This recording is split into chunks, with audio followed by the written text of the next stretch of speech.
Mr. Trump, by the way, is the first president impeached twice and now the first former president indicted. Lots to unpack here with these developments. I want to bring in Matthew Wilson, political science professor at SMU. Good morning to you. And obviously, this is a really big, unprecedented event that has happened in American history. So I think that there's a lot of questions to be had. So first up, let's talk about the legal proceedings. What would a timeline look like for what would happen next? Well, the first thing will be Trump's arraignment, where he will have to appear before a judge and enter a plea. And that looks like it will be Tuesday. And that's going to be a media circus. I mean, the prospect of a former president being arraigned, appearing before a judge on criminal charges, that's unprecedented. So that'll be dramatic. What's unclear then is how long after that it would be before any actual courtroom proceedings take place. And that will depend on the motions that are filed, how long it takes to deal with various motions. I'm sure that Trump's attorneys will file a motion to dismiss because they think the whole legal basis for this case is deficient. So bottom line, he'll be in court on Tuesday, and then it might be a long time before we see him in court again. That's good to know. And I think the other layer to this, right, is his campaign to run for president. He was in Waco last weekend. He had his first stop on the campaign trail. Can you tell us how these charges may affect that run for president of the United States? In the short term, it may actually provide Trump a boost because among the Republican base, there's a very strong sense that this prosecution is illegitimate. They definitely think that people are out to get Donald Trump, that his political adversaries on the left are using dubious legal charges to try to bring him down. And Trump is happy to play the victim.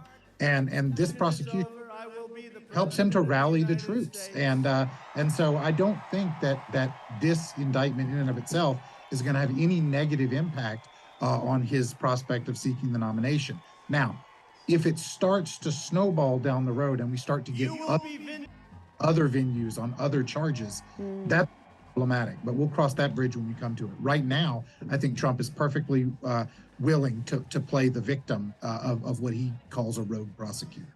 Absolutely. And the other thing I want to talk about is the Republican Party, how their response to this is going to be. And obviously, you mentioned this could be more of a short-term boost. Is that because there's going to be primaries coming up and you have challengers like Ron DeSantis who would come and maybe capitalize on something like this? How do you think that response is going to be from different Republican leaders within the GOP party?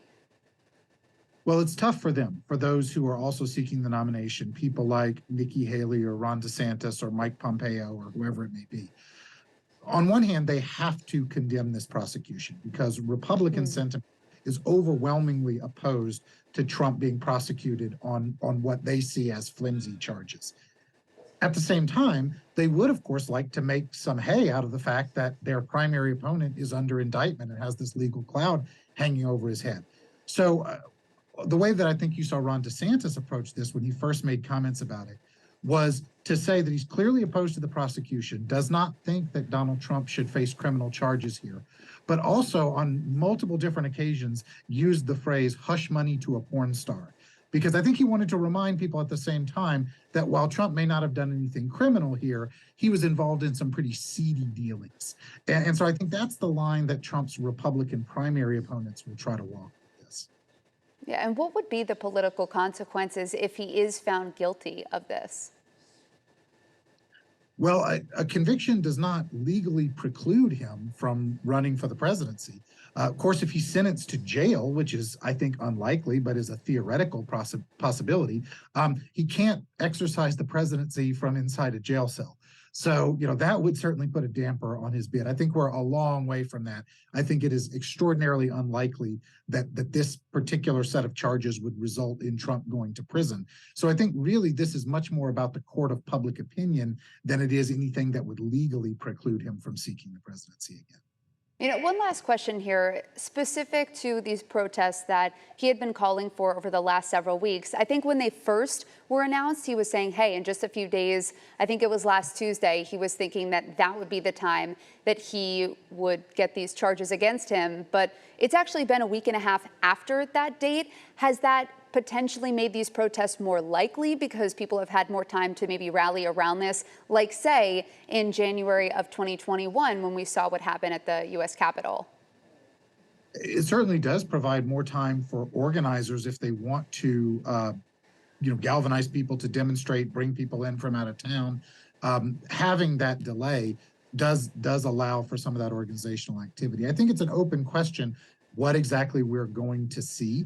I don't expect anything like what we saw on January 6th, but whether there are actually very, very sort of animated large-scale protests of Trump supporters at this stage, I don't know, or whether they will just wait to see how this plays out and whether Trump faces any serious sanction out of this. So I think that's a wild card in this.